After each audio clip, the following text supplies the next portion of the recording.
ایک واقعہ میں نے پڑھا تھا کہ سکندر اعظم کا ایک مرتبہ تاریک سمندر سے گزر ہوا۔ اس نے اپنی لشکر میں اعلان کروایا کہ جس کے ہاتھ میں جو بھی خزانہ آئے لے لے۔ جب تاریکی پار ہوئی اس نے اپنی لشکر کا جائزہ لیا۔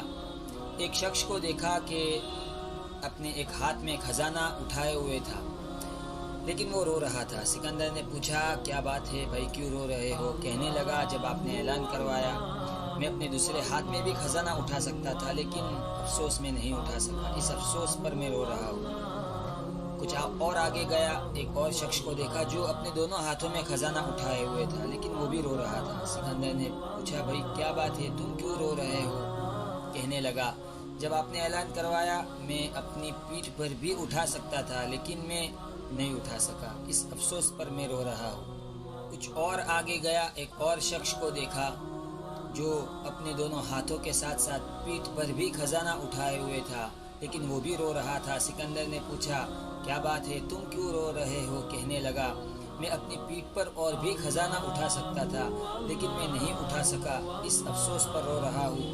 اتنا واقعہ سنانے کے بعد آگے لکھا تھا کہ قیامت کا منظر بھی بالکل اسی طرح ہوگا۔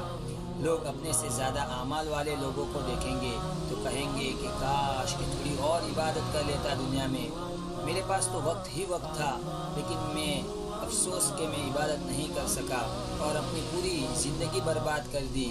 اللہ تبارک و تعالیٰ کہیں گے اولم نعمرکم ما یتذکر من تذکر، کیا میں نے تمہیں نصیحت حاصل کرنے کے لیے عمر نہیں دی تھی اور تمہارے پاس ڈرانے والے انبیاء بھی بھیجے۔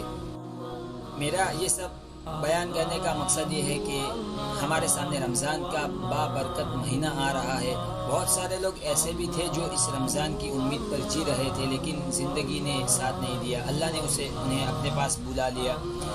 تو بہرحال اللہ نے ہمیں یہ موقع دیا ہے، ہمیں شکر ادا کرنا چاہیے کہ اللہ نے ہمیں رمضان کا مہینہ عطا کیا، ہم زیادہ سے زیادہ عبادت کرنے والے بنے، ایک لمحہ بھی ہمارا عبادت کے بغیر نہ گزرے۔ جی اللہ تبارک و تعالیٰ سب سے پہلے مجھے اور پھر آپ لوگوں کو عمل کرنے کی توفیق عطا فرمائے۔